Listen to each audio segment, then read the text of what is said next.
only a dear killer. John. Bloody great, mate. Dear boy. Neil, go goodness. Oh, looking great, as always. How are Go you? to the foot of our stairs. I haven't seen you since... Is it really an E-flat? Yes. It's not in the people's key then. Lovely. Sometimes it's a full tone down. Oh, great. Well, Aussie these days, it's 2 and... Yeah. Can we go down another octave? That's it. Yeah, the boys are here. Go have a drink. What are you doing? Well, that hurt. I actually went to the centre there and did a little...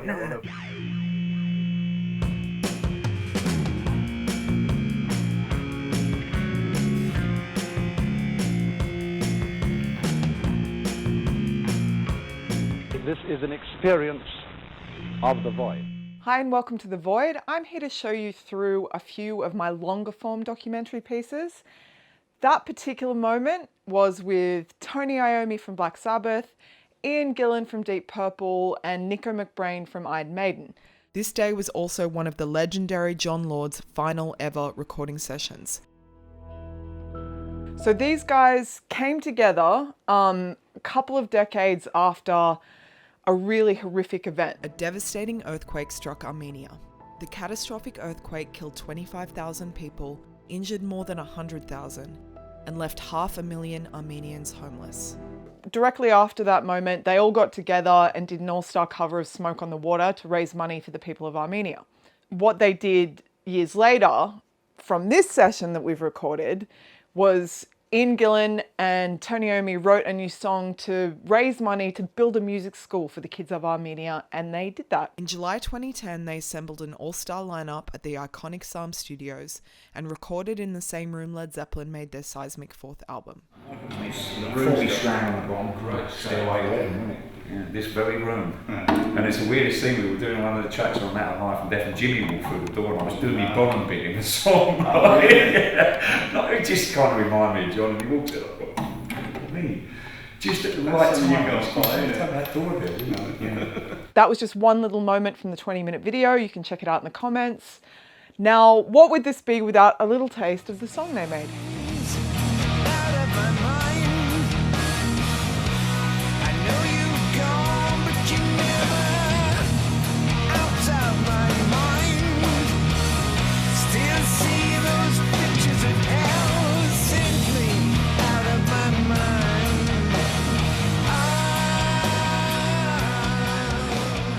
Next up, I have a little baby documentary feature where I ask legends, icons to talk about what they really think is extreme music. What is extreme music and how do artists experience the extreme? Who do you think is the most extreme musician of history? History? Jerry Lee Lewis. You have to think of it in these terms. You think of something like Throbbing Gristle in the mid-'70s. In order to do something as weird as that now, what would you have to do? In order to do something as weird as The Who destroying all their gear in the mid-'60s, what would you have to do now? Imagine seeing that for the first time. Seeing him like destroy his drum kit on the Smothers Brothers show in '67, also when I was born. I mean, that was like, I saw that and I was like, I want to do that. I want to be a fucking crazy drummer. So I love the comment section of that video almost as much as the video itself. I felt educated after I kind of got everyone's feedback. You're an awesome audience and I appreciate you. On to a really special one that I put together in response to the death of Pantera drummer Vinnie Paul. Pantera are a band that have a very deep connection with Australia, and I know a lot of people who grew up with that band, and I kind of had that moment when he died. I'm like, oh, I've spoken to him like dozens of times at music festivals, at interviews. He always gave me the time of day. And, you know, his brother, Dimebag Darrell, is one of the most iconic guitarists in heavy metal. So I put together a little special. It took a while, but the comments were just, the response was incredible. Like, just to see everyone sharing their stories. And I know this is a very unusual channel, so it meant a lot to me what people chose to share. So here's a little moment. Hailing from Texas, iconic drummer Vinnie Paul and his brother guitar legend Dimebag Darrell changed heavy metal forever with their incredible band Pantera. Alongside bandmates Philip Anselmo and Rex Brown, the band's explosive shows, deep groove and savage rhythm section earned them a place among the greats. When Dimebag Darrell was tragically taken from the rock community 14 long years ago, Vinnie made it his mission to keep the triumphant spirit of good time rock and roll alive. His endless positivity kept his rock family afloat and was the triumphant undercurrent of his second act with Hell Yeah, the rocking band that took him to the end of an incredible life.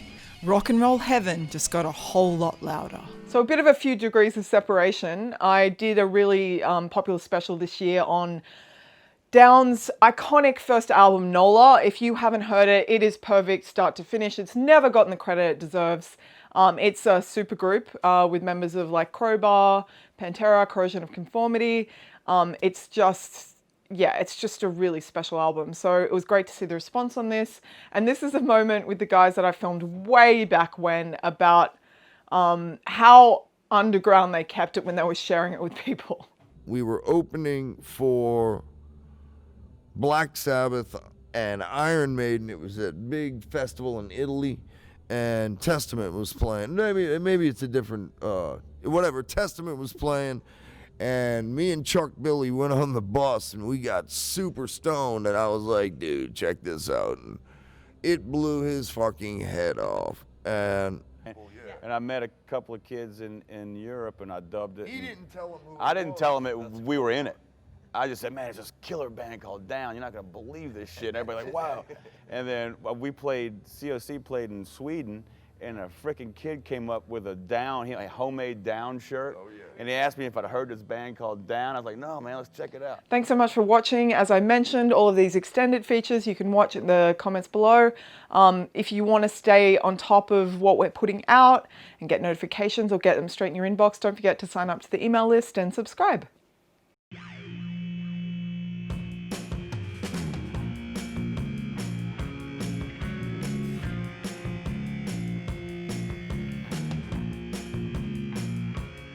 This is an experience of the voice.